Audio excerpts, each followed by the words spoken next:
to another edition of Entertainment Extra with Joe Crawford on REMICTV.com. And I am so excited to have our guest on our show today because I am a huge fan of game shows. And this is the man to probably talk to about game shows. If you've seen my collection of video games, I have on the Wii The Price is Right, Family Feud, Press Your Luck, Jeopardy, Wheel of Fortune, you name it, any game show. Even Who Wants to Be a Millionaire, I was a big fan. And I'm also now a big fan because I've seen him on the Game Show Network hosting Press Your Luck, Whammy, the new edition, and also he's done other game shows.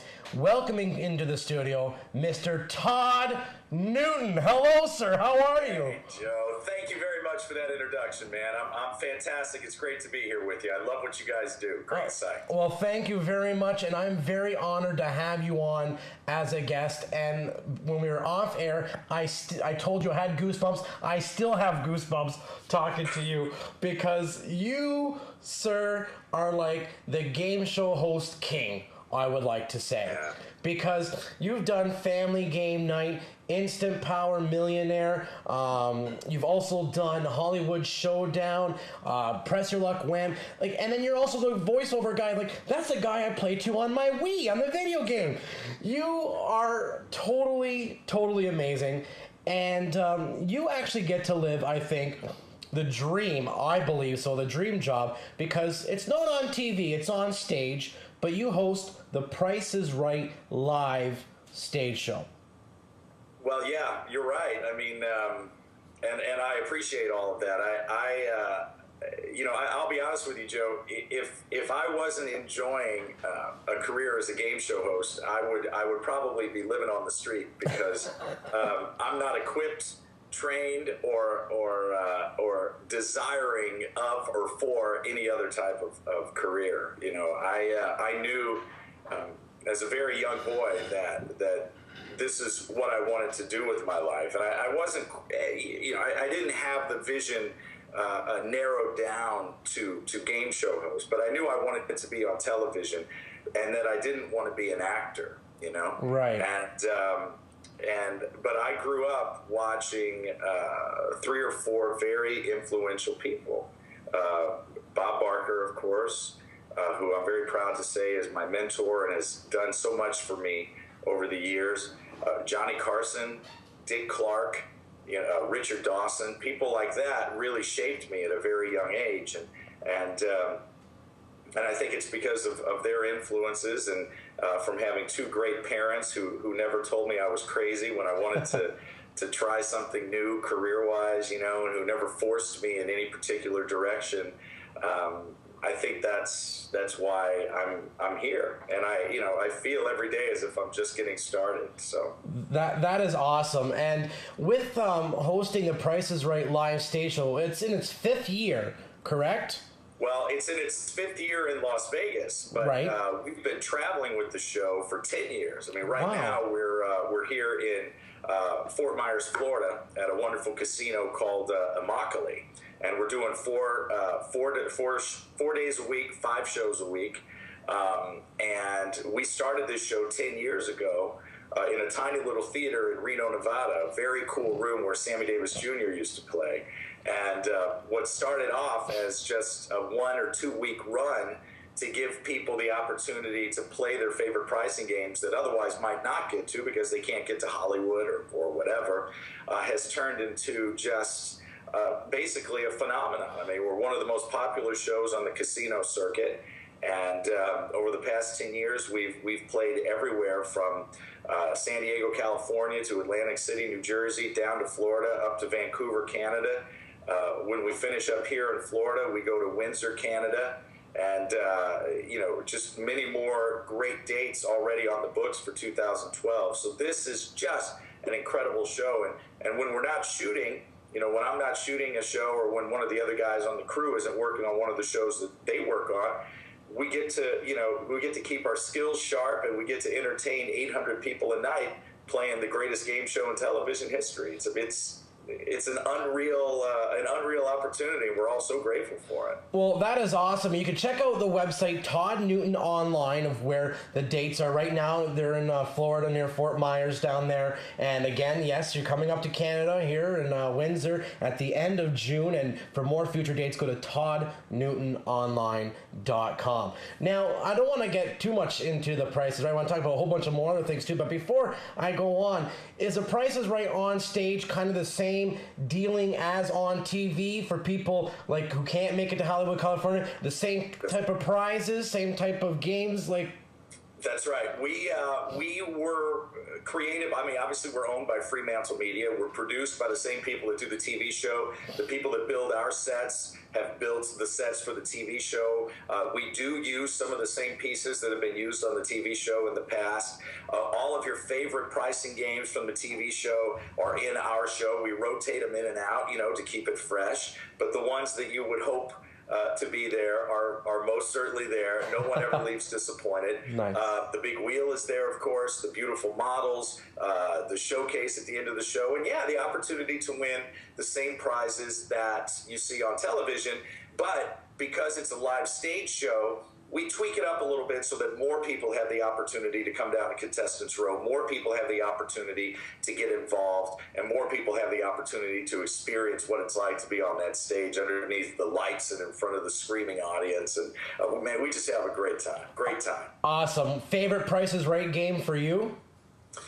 It's tough because there are two answers. I mean, if I were on the show, I would want to play Golden Road, because number one, it keeps me up there the longest, and, it's a chance to win some great stuff.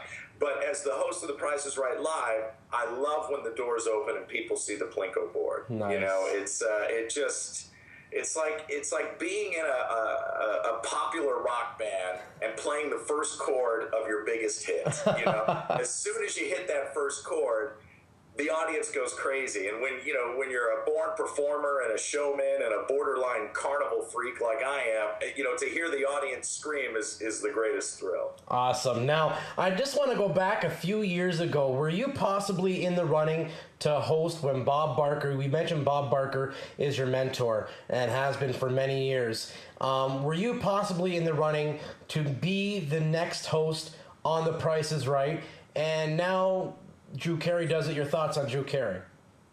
Well, I love Drew. I mean, Drew's a great guy, and I met Drew for the first time when I moved out to Los Angeles in the early '90s to work for E! Entertainment Television, and he's, anybody will tell you Drew's one of the most amiable guys out there. I mean, I don't think he has any strangers. I think he just has friends yet to meet. You know what I mean? So I think Drew's fantastic, and I wished him all the success in the world when he took over the helm of that precious commodity known as The Price is Right.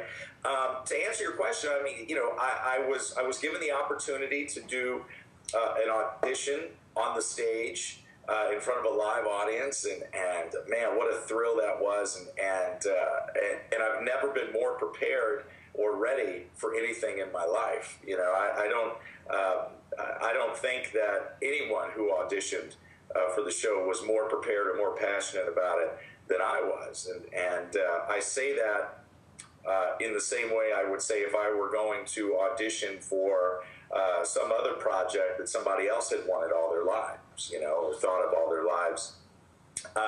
So the first audition went great. They trimmed the field down to just a few of us there, and a couple of us got to come back for a second audition. So I got to do 2 shows on the big stage. I got to walk through those doors. I got to stand on the spot, and I got to hear my name and feel that energy. So whether or not the show came to me in the long run, or whether it does in the future, or whatever, is not the end result. The end result for me is knowing that even though I'm not the daily host of The Price is Right, I'm still one of a handful of guys that knows what it's like to hear their name and to come through those doors and to pilot that ship for 60 minutes, you know? And I think the confidence that I gathered from knowing that I did it and did it well is just invaluable. It's one of the things I talk about in my book, which we'll chat about in just a little bit. But there are no failures in life. I mean, a lot of people see not getting a job or not getting an audition or not getting an opportunity as a failure. I learned very young not to see it that way for two reasons. One, if you identify things as failures, then your body reacts to that, and it shuts down and it compromises, and that's shortchanging yourself. And number two, from every quote-unquote failure, you receive feedback, and you either learn some things that you want to do differently, you think about some things that you didn't do that you want to try next time around. And for me, when I watched that was in 2007, I believe, and I just saw my audition on video within the last 6 months, and I sat at home in my office and I watched it. And I'm always my own worst critic. But I will tell you, Joe, I was so proud of what I saw and so happy with myself. And in television or any form of entertainment, as you know, you're involved in it. Whether you get chosen or you don't, it's never, or I'm not going to say never, it's very rarely based on your performance. It's based on other things. And Drew Carey brings a lot of things to the Price is Right table. And I feel no form of rejection from the way this turned out. And you have no regrets.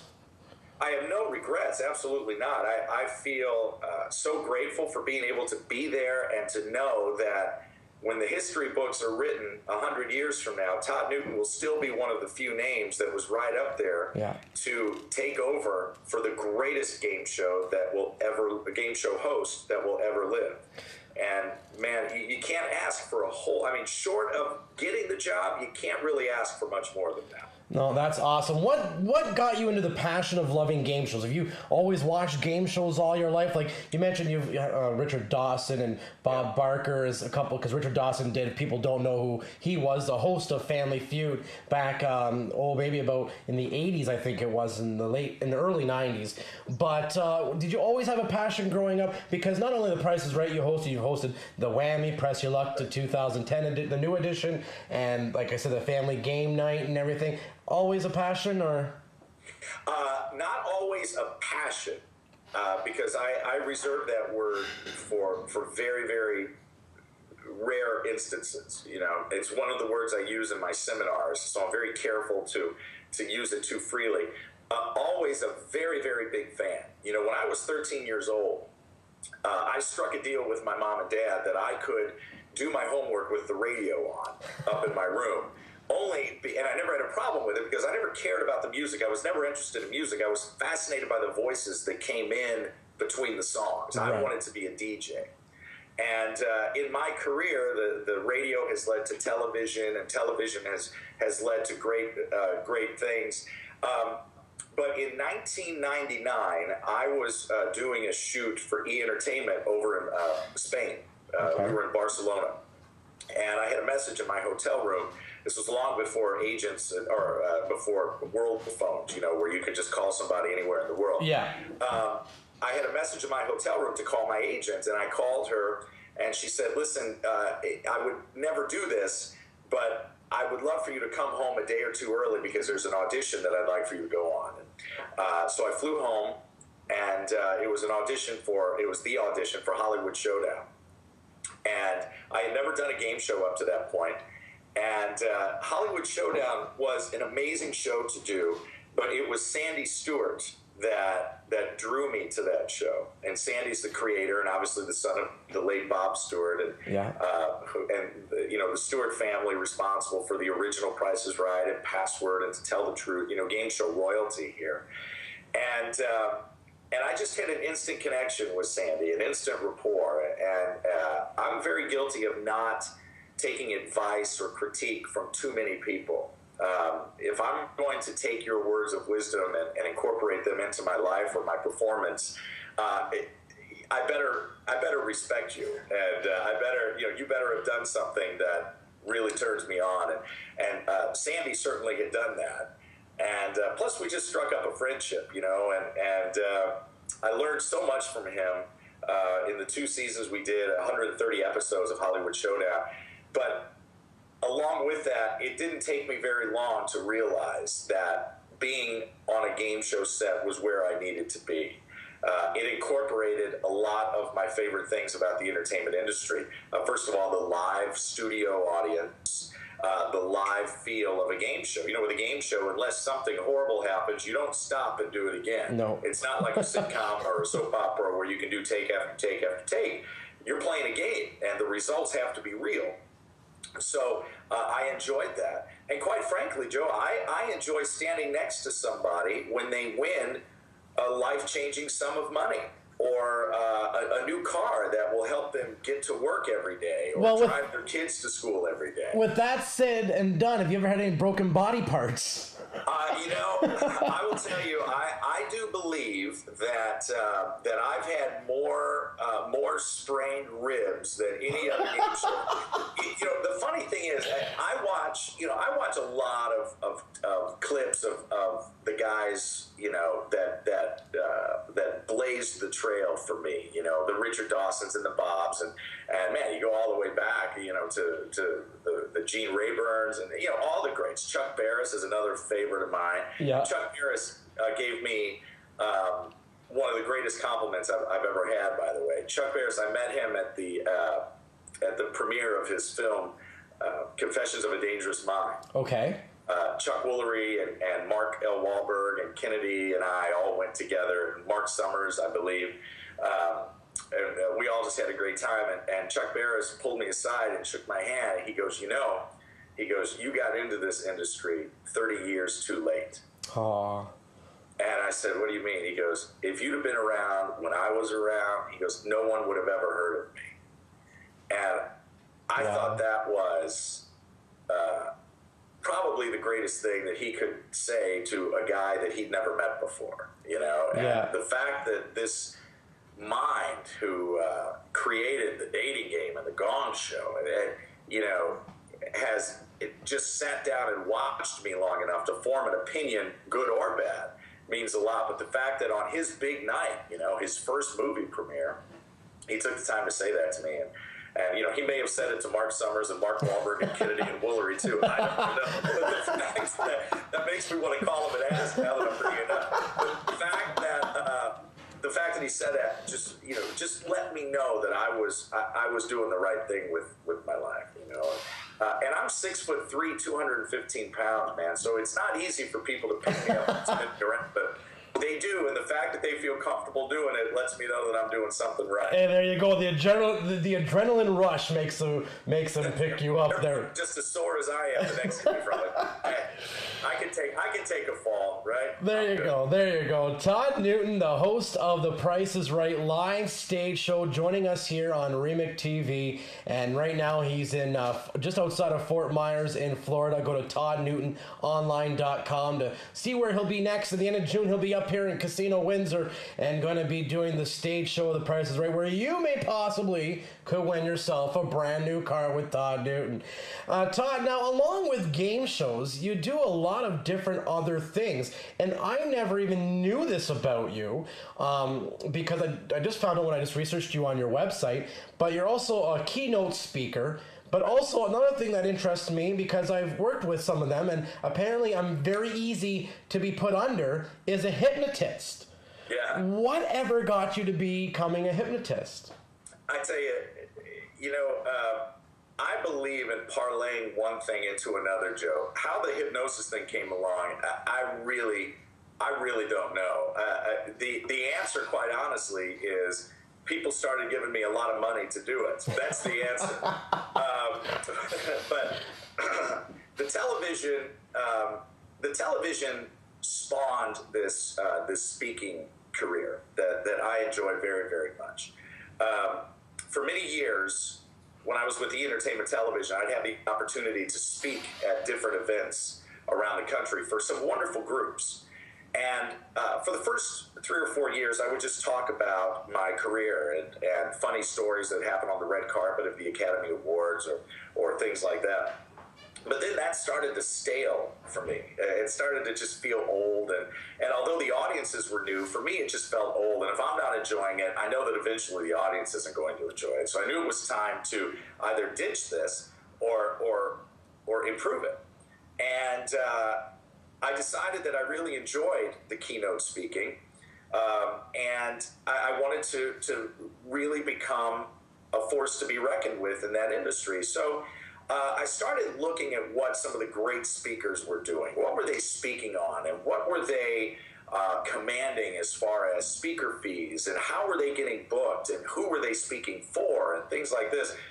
And the more I studied it, the more I realized that as a speaker, you have a group's undivided attention for 60 minutes, 90 minutes at a time. And you can really share some things with them. And as speakers, we know that the audience is going to forget 95% of what we say within 4 hours. Right. But a speaker must realize that the audience never forgets how you make them feel. So I set out to create some really powerful keynote presentations that inspire people to get to where they want to be.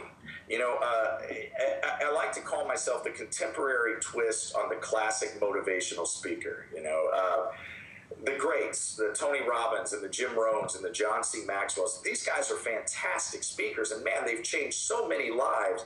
But I'm given the same opportunity that these guys are, so I wanted to be as impactful as possible. So I created 2 presentations. One is called The Choice Is Yours. I created that back in 2008. It was the subject of my first DVD, which we shot in 2009 in my hometown of St. Louis. And my most recent is called I Want, I Will, I Win, which I've been preparing for over a year and a half now. And I'm shooting the DVD for that in July of this year out in Las Vegas. And with each presentation, you hone it and tighten it and craft it a little better. And the feedback that I get is wonderful. And it's very, very productive for me, because I find out by the things audience members say to me afterwards what really works for them and what clicks for them. So I grab that and expand on that. Nice. And I enjoy speaking to young groups, college students who are just getting ready to carve their path in this world, who are at crossroads. I speak to a lot of single parents, fathers primarily, who are recently divorced. I'm a divorced man myself, and that's a tricky adjustment. Finding that balance between your professional life and your personal life. I encourage people to really be aware of the small choices you make in everyday life, because those small choices come together to create the big results that we enjoy. There's no such thing as an overnight success. No one gets anything in the blink of an eye. No. It's a culmination of what we do, who we meet, who we surround ourselves with, what we read, our thoughts, the things we say.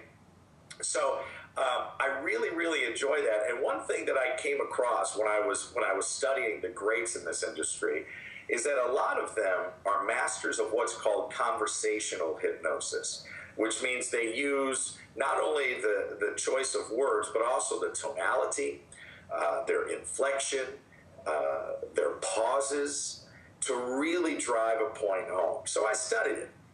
It was a topic that interested me. And I studied conversational hypnosis, which led me to hypnotherapy. Okay. And because I spent so much time on the road, and because I'm a bulldog, and when I sink my teeth into something, I have this blessing or a curse, one or the other, of not letting go of it until I feel like I've mastered it. Yeah. So I studied hypnotherapy. I became an advanced clinical hypnotherapist.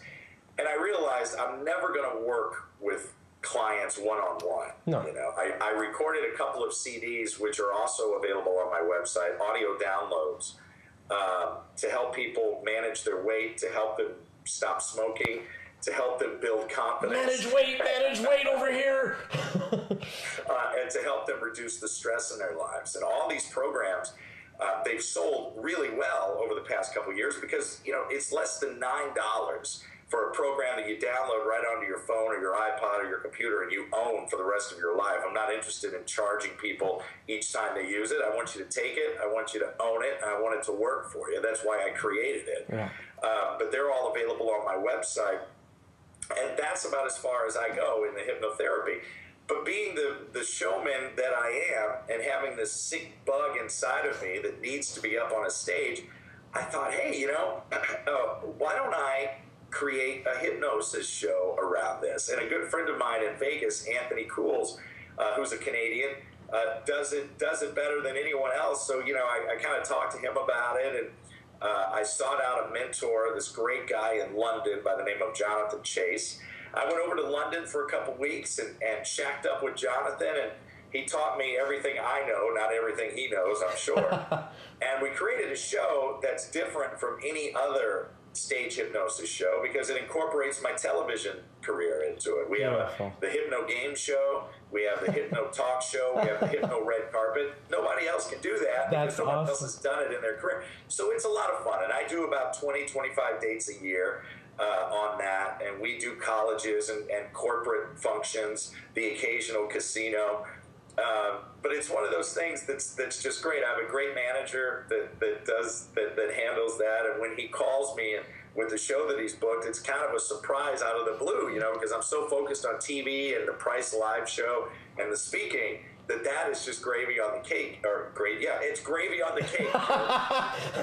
And I enjoy. That's a new phrase. Let's start. Gravy on the cake. You heard it first here by Todd Newton. Gravy on the cake. Carmody, buy that domain name. So I just enjoy it. It's just another fun thing I get to do, man.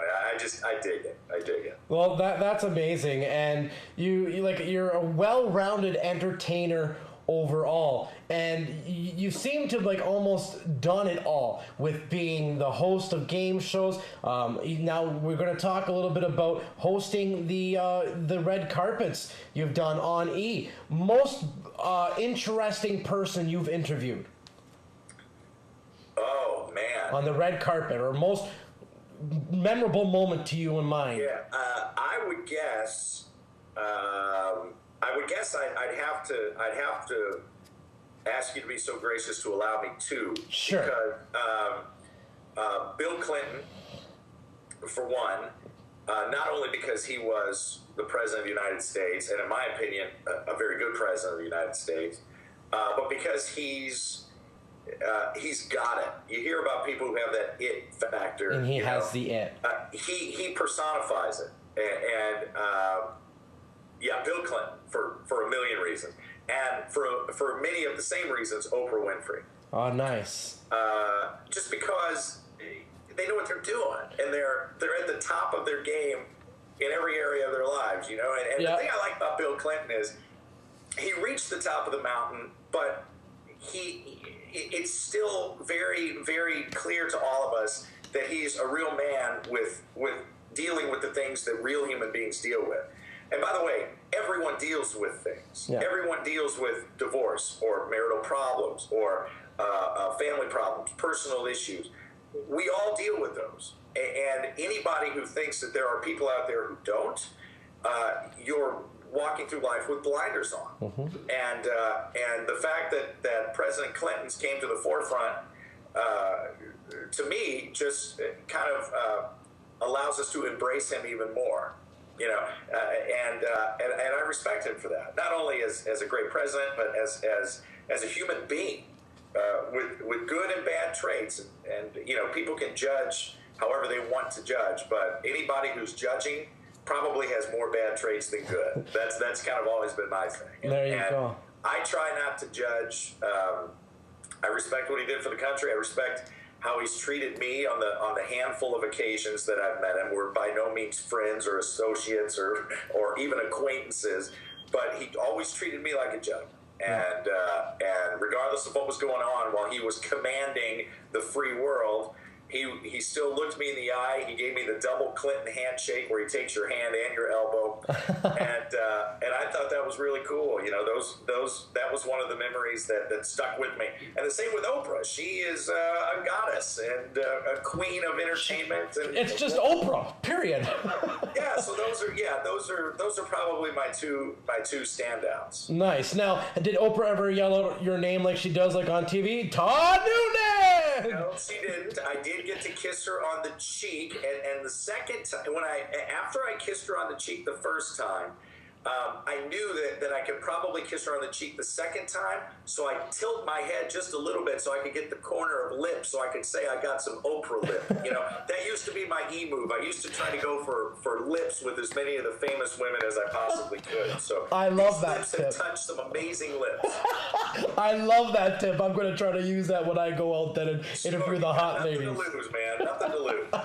Beautiful. Well, now you're very busy because along with doing all that, you find the time to write a book as well. Like you if you don't have enough on your plate already, you just had this time to write this book, and I love the title of it. It's called Life in the Bonus Road: A Game Show Host's Guide to Success and Fulfillment. And what got you into writing this book?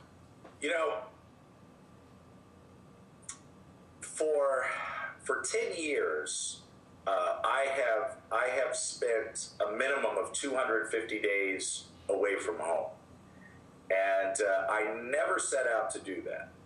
I'm not complaining by any means, because I love what I do for a living, and I love traveling the United States and Canada and the world and meeting great people. I do. The downside to that, however, is being away from my children. I have a 10-year-old son and a 7-year-old daughter who are my entire universe. And there is nothing more difficult than being away from your kids. Yeah. And I make it a point, and thank you for bringing up the book. And one of the things that I hope people take away when they read the book, when it comes out August 15th, is if you're trying to manage your professional and your personal life, like I struggled to do in 2007, 2008, those were difficult years for me.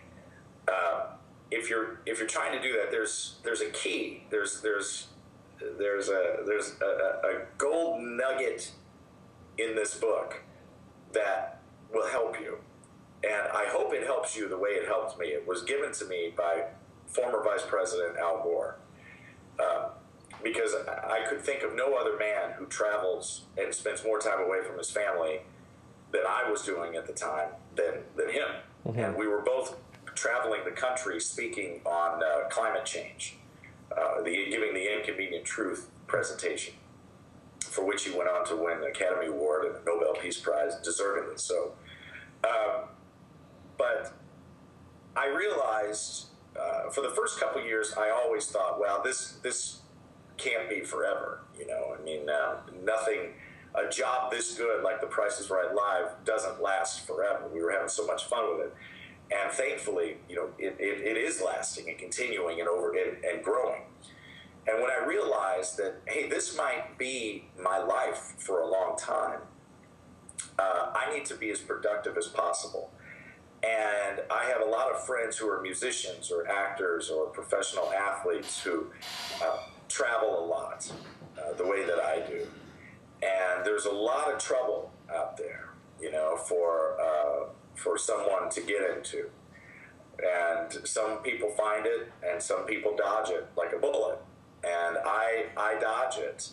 And the way that I dodge it is when a show is over, I like hanging out with my buddies for a couple of hours, having a nice dinner. There's a lot of adrenaline going through your body when you come off a stage. That's right. I like to savor that with my friends, and occasionally meet a nice young lady who enjoyed the show. There's nothing wrong with that. I enjoy that as much as anyone else. But when it comes to staying out late and going out and partying hard and all that stuff, I don't do it. I choose to go back and be productive. I choose to call my kids and sit down and try and do something that elevates my career a little bit. And writing a book just took on a life of its own, because since both of my children were born, actually since the day that my now ex-wife informed me that we were going to have a baby, I started keeping a journal of things that I wanted to share with my kids, but they were too young or not even born yet to understand, and places I've gone and things that we've done together and funny things that they said and ticket stubs from movies or Disneyland or what have you, And I still do that, and it's volumes now, it's 10 years, but the book is a culmination of people I've met, experiences I've had that have led to a pretty good career, you know? And there are guys and girls that make a lot more money than I do. There are people that are on bigger television shows than I am. There are people that live in bigger houses and drive, you know, multiple fancy cars and things. But all in all, I've had a pretty good life, and I'm only 42 years old, you know? So this book You're just a baby. That's well, yeah. Thank you. But this book is a collection of the things I've learned throughout my life and my career that have led me to where I am today. They may work for you, they may not, but anyone who is interested in personal development, human achievement, knows that there is no guaranteed ticket to success. You buy books, you attend seminars, you go see speakers, you download audio programs, and you take bits and pieces of each one, and that's what gets you to where you want to be. That and your own experience. So Life in the Bonus Round, a game show host guide to success and fulfillment, is that. And it is told through very, very honest and true tales of my life. I've got nothing to lose from being completely honest. And there are some stories that, you know, you may take away some inspiration from. There are other stories that you may say, man, I'm glad that happened to Todd and not me. But it's all in there because I'm very, very aware of the fact it might be the only book that I ever write. Right. You know, who knows? In 5 years, I may have more time and write another one or some other inspiration. But this book is a labor of love. It is my receipt that I was on this earth. It is the sharing of my mistakes and my successes with those who are interested in hearing about them. And you don't have to want a career in television. These experiences are applicable to whatever your goals and dreams are. And you've lived every day from an experience, more or less. And that's what it sounds like, more or less. It's just a definite experience. And the book, again, is called Life in the Bonus Road, a game show host's guide to success and fulfillment. And on August 15th, it'll be on bookshelves all over North America. And to get more information, do go to toddnewtononline.com. Todd, we've touched only a surface of a whole bunch of things. We can go on for hours with you. I love talking with you. Love having you on the show. But we do have to wrap it up. But we will be excited to see you when you come to Windsor. Fantastic. End of June. I'm looking forward to it. And first of all, again, I want to thank you very much. I got to ask you a question, though. Todd Newton, Wayne Newton, relation? No way. A very good man. And it's funny, you know, just very quick. One of, you know, the book talks about some of the very special women that I've had in my life, and I love falling in love. I do it every opportunity I can.